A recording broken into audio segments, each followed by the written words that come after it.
अमृतसर के पाल मसीह नामक व्यक्ति ने लगाए पूर्व पार्षद पर कब्जा करने के आरोप। पूर्व पार्षद डॉक्टर अनूप ने कहा उनसे हुई है धोखाधड़ी। गुरु नानकपुरा में एक मकान को लेकर पाल मसीह नामक व्यक्ति ने पूर्व पार्षद डॉक्टर अनूप पर मकान पर कब्जा करने के आरोप लगाए। कहा कि इस संबंध में पुलिस के उच्च अधिकारियों से भी मिल चुके हैं, लेकिन अभी उन्हें इंसाफ नहीं मिल रहा। वहीं दूसरी ओर पूर्व पार्षद डॉक्टर अनूप ने कहा कि पाल मसीह ने उनसे धोखाधड़ी की है। पुलिस मामले की जाँच कर रही है। पत्रकार समीर अग्रवाल की विशेष रिपोर्ट।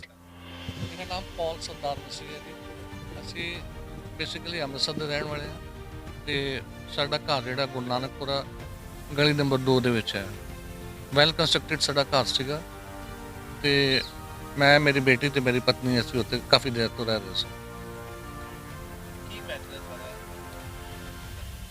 ਮੇਰੇ ਬ੍ਰਦਰ ਦੀ ਉੱਥੇ all of a sudden death ਹੋ ਗਈ।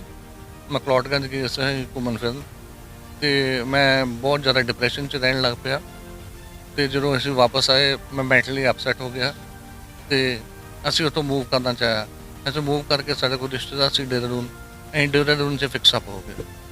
ਕਿਹੜੀ ਜਗ੍ਹਾ ਤੇ ਰਹਿ ਸੀ? ਸਾਡੀ ਉੱਥੇ ਸੀ ਗੁਰੂ ਨਾਨਕਪੁਰਾ ਵਿਖੇ, ਅੰਮ੍ਰਿਤਸਰ ਗੁਰੂ ਨਾਨਕਪੁਰਾ ਕੋਟ ਖਾਲਸਾ। ਕਿੰਨੀ ਜਗ੍ਹਾ ਸੀ? ਉਹ ਸੀ 102 ਪੁਆਇੰਟ ਸਮਥਿੰਗ ਸੀਗਾ, 102 ਗਜ। ਤੁਹਾਡੇ ਨਾਲ ਹਾਂਜੀ, ਉਹਦੀ ਰਜਿਸਟਰੀ ਮੇਰੇ ਨਾਮ ਬੋਲਦੀ, ਫਰਦਾ ਵੀ ਮੇਰੇ ਨਾਮ ਬੋਲਦੀ। ਕਬਜ਼ਾ ਕਿਹਨਾਂ ਨੇ ਕੀਤਾ, ਕਿਹਨਾਂ ਵੱਲੋਂ ਕਬਜ਼ਾ ਕੀਤਾ? ਇਹ ਬਾਹਰ ਜਿਹੜੇ ਬੋਰਡ ਲਿਖ ਕੇ ਲਾਇਆ ਡਾਕਟਰ ਅਨੂਪ ਦਾ ਲਾਇਆ ਹੋਇਆ, ਜਿਹੜੀ ਮੇਰੇ ਵਾਲੀ ਜਗ੍ਹਾ ਉੱਥੇ ਹੋਰ ਕੰਸਟਰਕਸ਼ਨ ਕਰ ਲਈ ਉਹਨਾਂ।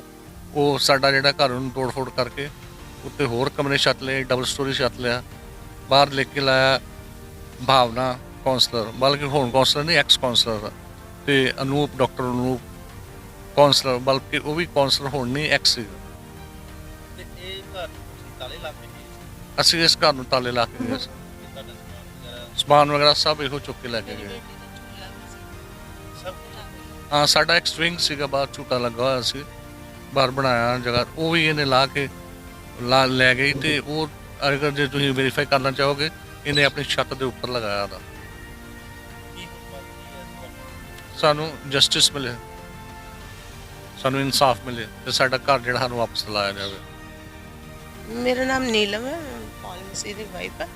ਅਸੀਂ ਇੱਥੇ ਗੁਰੂ ਨਾਨਕਪੁਰੇ ਕੋਟ ਖਾਲਸਾ ਰਹਿੰਦੇ ਸੀਗੇ ਤੇ ਇੱਥੇ ਮਿਸ ਭਾਵਨਾ ਨੇ ਆਪਣਾ ਕਬਜ਼ਾ ਕਰ ਲਿਆ। ਅਸੀਂ ਚਲੇ ਗਏ ਸੀਗੇ, ਮੇਰੇ ਦਿਓਰ ਦੀ ਡੈਥ ਹੋ ਗਈ ਸੀ, ਅਚਾਨਕ ਹਾਰਟ ਅਟੈਕ ਹੋ ਗਿਆ ਸੀ ਉਹਨੂੰ। ਇਹ ਵੀ ਮੈਂਟਲੀ ਅਪਸੈਟ ਉਹਦੀ ਵਜ੍ਹਾ ਨਾਲ ਹੋ ਗਏ ਸੀਗੇ। ਫਿਰ ਅਸੀਂ ਇੱਥੋਂ ਮੂਵ ਕਰ ਗਏ ਸੀ। ਅਸੀਂ ਦੇਹਰਾਦੂਨ ਸੀਗੇ। ਸਾਨੂੰ ਥੋੜ੍ਹੇ ਚਿਰ ਪਹਿਲਾਂ, 6-7 ਮਹੀਨੇ ਪਹਿਲਾਂ ਪਤਾ ਲੱਗਿਆ ਵੀ ਸਾਡੇ ਮਕਾਨ 'ਤੇ ਕਬਜ਼ਾ ਹੋ ਗਿਆ। ਅਸੀਂ DGP ਇੰਟੈਲੀਜੈਂਸ ਸੀ, ਉਹਨਾਂ ਤੋਂ ਵੀ ਮਾਰਕ ਕਰਵਾਈ ਤੇ ਇੱਥੇ ਕਮਿਸ਼ਨਰ ਸਾਹਿਬ ਉਹਨਾਂ ਨੂੰ ਮਿਲੇ ਅਸੀਂ, ਉਹਨਾਂ ਨੇ ਮਾਰਕ ਕਰਕੇ ਨੀਚੇ ਕੋਟ ਖਾਲਸਾ ਚੌਂਕੀ 'ਚ ਦੇ ਦਿੱਤਾ। ਕਿੰਨੀ ਦੇਰ ਤੋਂ ਤੁਸੀਂ ਸਾਨੂੰ ਬੇਟਾ 11 ਸਾਲ ਹੋ ਗਏ ਨੇ। ਰਜਿਸਟਰੀ ਕਿਹਦੇ ਨਾਲ? ਰਜਿਸਟਰੀ ਪਾਲ ਮਸੀਹ ਉਹਨਾਂ ਦੇ ਨਾਂ 'ਤੇ ਨੇ। ਸਾਹਮਣੇ ਤੁਹਾਡੇ ਕਾਗਜ਼ ਸਾਡੇ ਕੋਲ ਹੈ, ਫਰਦਾ ਵੀ ਇਹਨਾਂ ਦੇ ਨਾਂ 'ਤੇ ਬੋਲਦੀਆਂ, ਲੇਟੈਸਟ ਫਰਦਾ ਕਢਵਾਈਆਂ ਸੀ। ਤੇ ਜਿਹੜਾ ਸਮਾਨ ਸੀ ਤੁਹਾਡਾ ਸਭ ਸਾਰਾ ਕੁਝ ਉੱਥੇ ਸੀ। ਅਸੀਂ ਇੱਕ ਚਮਚ ਵੀ ਨਹੀਂ ਲੈ ਕੇ ਗਏ। ਮੇਰਾ ਗੋਲਡ ਵੀ ਉੱਥੇ ਸੀ, 2 ਬਾਈਕ ਸੀ ਉੱਥੇ, ਘਰ ਦਾ ਸਾਰਾ। ਅੱਜ ਵੀ ਇਹਦੀ ਛੱਤ ਤੇ ਉਹ ਝੂਲਾ ਲੱਗਿਆ ਹੋਇਆ। ਕੀ ਮੰਗ ਕੀ ਹੈ? ਸਾਡੀ ਮੰਗ ਇਹੀ ਹੈ ਕਿ ਸਾਡਾ ਘਰ ਸਾਨੂੰ ਹਾਂ, ਅਸੀਂ ਉੱਚ ਅਧਿਕਾਰੀਆਂ ਨੂੰ ਮਿਲੇ ਆ ਉੱਥੋਂ ਮਾਰਕ ਹੋ ਕੇ। ਕੀ ਵਿਸ਼ਾਸਨ ਵੀ ਦਵਾਇਆ ਗਿਆ? ਉਹਨਾਂ ਨੇ ਇਹੋ ਕਿਹਾ ਹੈ ਵੀ ਤੁਹਾਨੂੰ ਇਨਸਾਫ ਮੁੱਦੇ 'ਤੇ ਪ੍ਰੈਸ ਕਾਨਫਰੰਸ ਇਹੀ ਹੈ ਕਿ ਅੰਮ੍ਰਿਤਸਰ ਦੇ ਗੁਰੂ ਨਾਨਕਪੁਰਾ ਦੇ ਵਿੱਚ ਮੇਰੇ ਘਰ 'ਤੇ ਕਬਜ਼ਾ ਕਰ ਲਿੱਤਾ ਗਿਆ। ਮੇਰੇ ਡੈਡੀ ਦੇ ਨਾਮੇ ਬੋਲਦੀ ਆ ਪ੍ਰੋਪਰਟੀ, ਤੇ ਜੋ ਕਿ ਬਿਲਕੁਲ ਇਲੀਗਲ ਆ, ਉਹਨੂੰ ਤੋੜ ਕੇ ਉਹਦੇ ਉੱਤੇ ਡਬਲ ਸਟੋਰੀ ਬਿਲਟ ਕਰ ਲਿੱਤਾ ਗਿਆ ਕੌਂਸਲਰ ਵੱਲੋਂ। ਤੇ ਕੀ ਹੁਣ ਮੰਗ ਕੀ ਕਰਦੇ? ਤੁਸੀਂ ਨਿੰਦਰੂ ਆਏ ਜੀ, ਸਪੈਸ਼ਲੀ ਉਸ ਕਰਕੇ ਆਏ ਜੀ? ਜੀ ਐਗਜ਼ੈਕਟਲੀ ਮੈਂ ਇਸੇ ਕਰਕੇ ਆਈ ਤੁਹਾਨੂੰ ਹਾਂ। ਕਿੱਦਾਂ ਪਤਾ ਲੱਗਾ ਕਿ ਤੁਹਾਡੇ ਮਕਾਨ ਤੇ ਜਿਹੜਾ ਕਬਜ਼ਾ ਹੋ ਗਿਆ? ਕਬਜ਼ਾ ਐਕਚੁਅਲੀ ਮੇਰੇ ਡੈਡੀ ਨੇ ਮੈਨੂੰ ਦੱਸਿਆ, ਹੀ ਵਾਸ ਕਮ ਟੂ ਨੋ ਕਿ ਦੈਟ ਥਿੰਗ ਵਾਸ ਹੈਪਨਡ। ਸਾਨੂੰ 6-7 ਮਹੀਨੇ ਪਹਿਲਾਂ ਪਤਾ ਲੱਗਿਆ ਤੇ ਮੇਰੇ ਡੈਡੀ ਦੇ ਡਾਇਲਿਸਿਸ ਚੱਲ ਰਹੇ ਨੇ। ਡਾਕਟਰ ਨੇ ਟਰੈਵਲ ਲਈ ਬਿਲਕੁਲ ਮਨਾ ਕੀਤਾ। ਮੈਨੂੰ ਐਕਚੁਅਲੀ ਮੈਂ ਡਾਕਟਰ ਦੇ ਅਗੇਂਸਟ ਜਾ ਕੇ ਲੈ ਕੇ ਆਈ ਹਾਂ, ਬਿਕਾਜ਼ ਟਰੈਵਲ ਲਈ ਬਿਲਕੁਲ ਮਨਾ ਕੀਤਾ। ਮੈਂ DGP ਇੰਟੈਲੀਜੈਂਸ ਨੂੰ ਵੀ ਮਿਲ ਕੇ ਆਈ ਹਾਂ ਤੇ ਮੈਂ ਕਮਿਸ਼ਨਰ ਆਫ ਪੁਲਿਸ ਨੂੰ ਵੀ ਮਿਲ ਕੇ ਆਈ ਹਾਂ, ਐਂਡ ਦੇ ਟੋਲਡ ਮੀ ਕਿ ਤੁਹਾਨੂੰ ਇਨਸਾਫ ਦਿੱਤਾ ਜਾਊਗਾ ਐਨੀ ਹਾਊ। मैं doctor Anoop Kumar, ex councillor 74। Actually मकान ते कोई कब्जा नहीं है। ये पाल मसीह जिहड़ा सी ये मेरे मकान की बैक साइड रहिंदा सी। उत्थे मेरा बाहर मेन ते मकान है 200 गज का, वो मेरी बैक साइड ते रहिंदा सी। ਇਸ ਪਾਲ ਮਸੀਹ ਨੇ ਅੱਜ ਤੋਂ 2005 ਅੱਜ ਤੋਂ 17 ਸਾਲ ਪਹਿਲੇ ਇਹ ਬਾਹਰ ਭੇਜਣ ਦਾ ਕੰਮ ਕਰਦਾ ਸੀ ਅਬਰੋਡ ਦਾ। ਇਹਨੇ ਇੱਥੇ ਕੋਈ 80-90 ਲੱਖ ਦਾ ਫਰਾਡ ਕਰ ਲਿੱਤਾ। ਉਸ ਦੌਰਾਨ ਇਹਨੇ ਪਲਾਟ ਇੱਥੇ ਦਾ ਜਿੱਥੇ ਮਕਾਨ ਸੀ 100 ਗਜ ਦਾ ਰਹਿ ਰਿਹਾ ਸੀ ਉਹਦੇ ਉੱਪਰ ਇਹਨੇ ਸਟੇਟ ਬੈਂਕ ਆਫ ਇੰਡੀਆ ਤੋਂ ਲੋਨ ਲੈ ਲਿੱਤਾ 3.5 ਜਾਂ 4.5 ਲੱਖ ਆਈ ਨੂੰ ਮੈਨੂੰ ਇਹਨਾਂ ਦੀ ਕਨਫਰਮ, ਉਹ ਸਟੇਟ ਬੈਂਕ ਕਨਫਰਮ ਹੈ, ਰਿਕਾਰਡ ਆ ਹੁਣ।